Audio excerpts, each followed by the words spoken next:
The sky blazed red at dusk as Nathan sat in his old pickup truck, his eyes fixed on the vast wheat fields stretching to the horizon.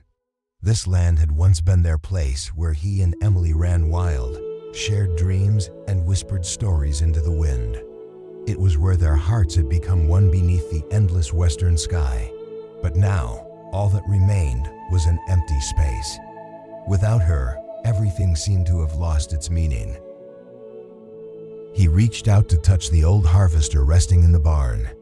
The once bright green paint had faded, its gears rusted from years of wind and rain. This machine had been his pride, just like his love for Emily Sturdy. Strong, but in need of care, of presence, to keep from turning into a lifeless relic. Without her, even the things he once cherished had become hollow, like the rusting harvester, forgotten and useless. He remembered those golden summer days when Emily sat in the driver's seat, laughing, her blue eyes sparkling like a lake reflecting the sky. She used to tease him about naming his machines, but in the end, she had gotten used to it. "Nathan, do you love this harvester more than me?" she had once asked playfully. He had pulled her into his arms and whispered, "No, but without you, I wouldn't love anything at all." And now she was gone. Her absence was a void nothing could fill. The seasons continued to change, but his heart remained stuck in that autumn when Emily had left him forever. He clenched his rough, calloused hands that had weathered years of hard work, yet couldn't grasp onto the one thing he truly needed. He knew he had to keep moving forward, had to go on. But every time he gripped the harvester's wheel, every time he saw the endless blue sky over the golden fields, he was reminded of her, her laughter, her warmth. That rusted harvester wasn't just a machine anymore. It was him, a man who had once been strong but had now grown old and worn by time and loss. He was still here, but everything around him had changed. Without Emily, life felt empty, like an untended field, like a harvester left to rust away under the weight of time.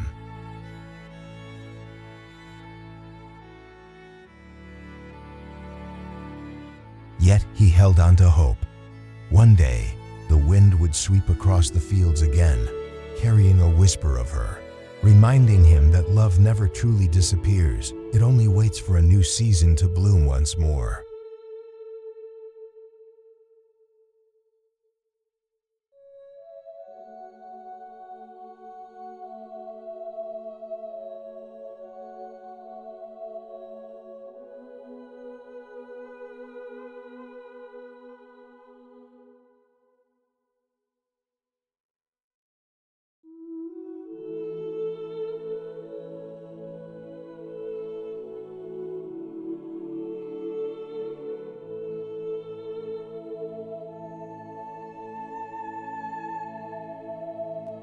Nathan's days blurred into each other, each one carrying the same aching loneliness. The farm, once full of laughter and the sound of Emily's voice, now felt like an echo chamber of memories. He kept himself busy with work mending fences, tending to the crops, fixing the old harvester, but nothing filled the void inside him.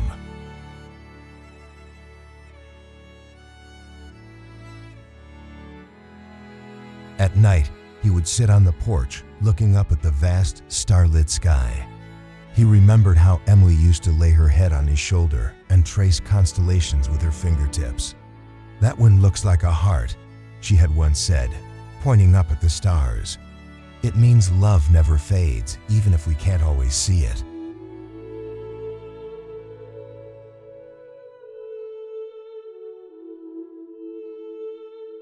He sighed, running a hand through his graying hair. Maybe she was right.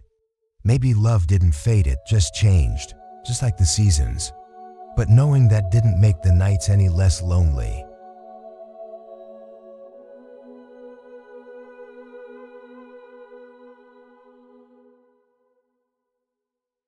One evening, as he walked through the barn, his fingers brushed against a dusty old box in the corner. Curious, he opened it, and his breath caught in his throat. Inside were letters, Emily's letters. She had written them to him over the years, tucking them away where she knew he'd eventually find them.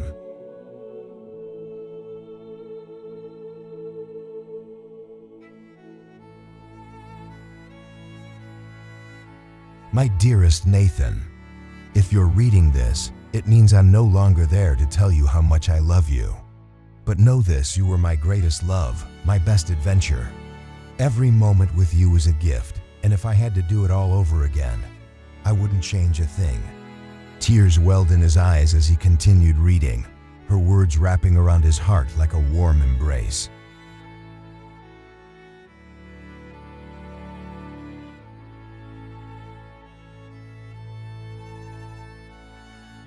Promise me one thing. Don't let life pass you by. Don't let grief keep you from seeing the beauty in the world. Love again. Laugh again. Live, Nathan. That's what I want for you.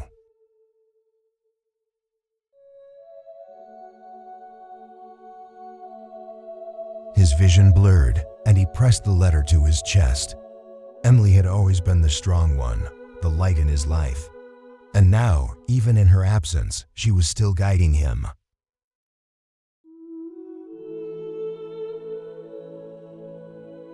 For the first time in a long time, he allowed himself to smile a small, sad smile, but a smile nonetheless.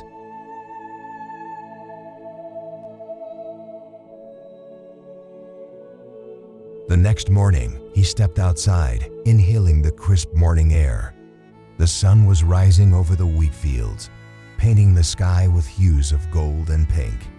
It was a new day, and maybe, just maybe, it was time for a new beginning.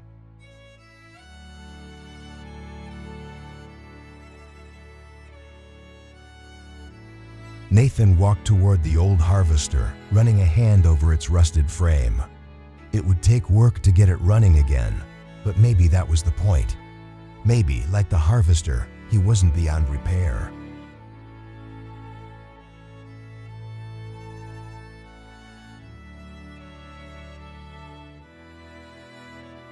As he picked up his tools and got to work, he felt something shift inside him, something lighter, something almost hopeful.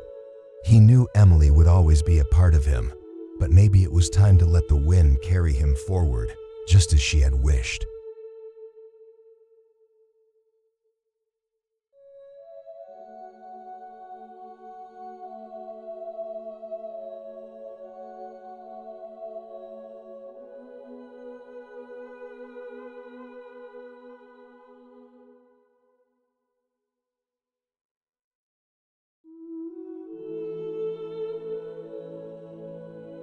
In the golden fields of Iowa, where the vast horizon kissed the sky, Jacob stood beside his old rusted harvester, its once gleaming steel now dulled by time and neglect. The wind whispered through the wheat, carrying with it the distant echoes of a laughter he longed to hear again. His hands, rough from years of toil, traced the machine's worn edges, and in its decay, he saw himself weathered, broken, left behind by the passage of something beautiful.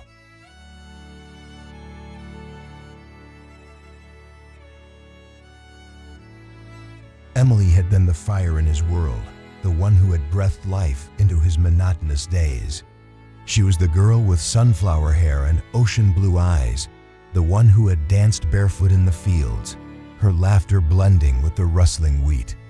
She had a way of making everything feel new, every sunrise brighter, every breeze gentler, every harvest more bountiful. But now she was gone, and everything around him had aged, as if her presence had been the secret to the land's youth.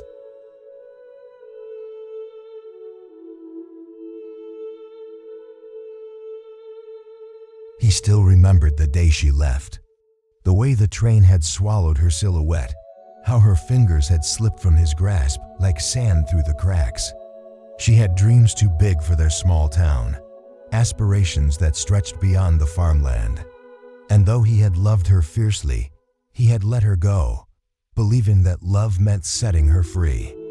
But freedom had left him caged in a world that no longer felt like his own. The town had not changed, yet everything felt different. The diner where they had spent countless evenings sharing milkshakes felt hollow without her laughter.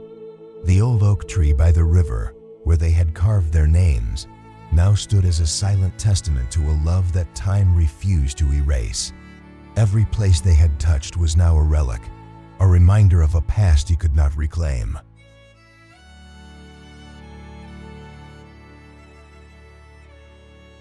Jacob had tried to move on. He had buried himself in work, waking before dawn and toiling until the stars blinked into the sky.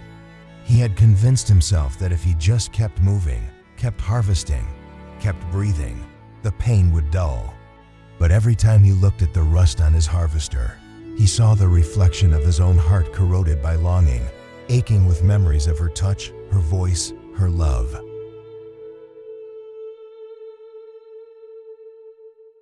One evening, as he sat on the porch of the farmhouse they had once dreamed of sharing, a letter arrived.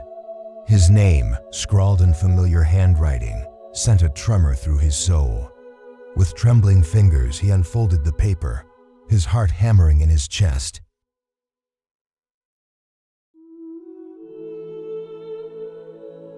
There's not a single sunrise I watch without thinking of you.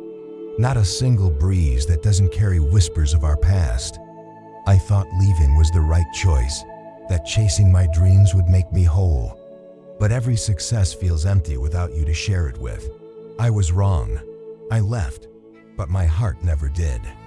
Tell me, is there still a place for me in the fields of gold?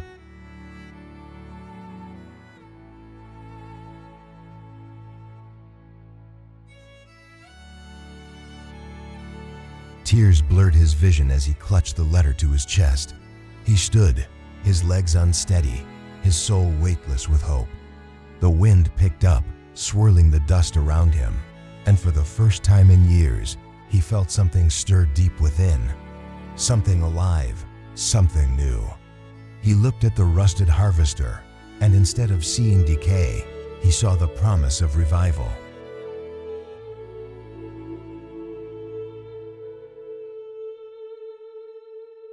With a racing heart, he ran. Down the dirt path, past the old oak tree, towards the station where the past and future were about to collide. And as the train approached, bringing with it the woman who had always been his home, the rust of yesterday began to flake away, making room for the gleam of something new, something timeless, something eternal.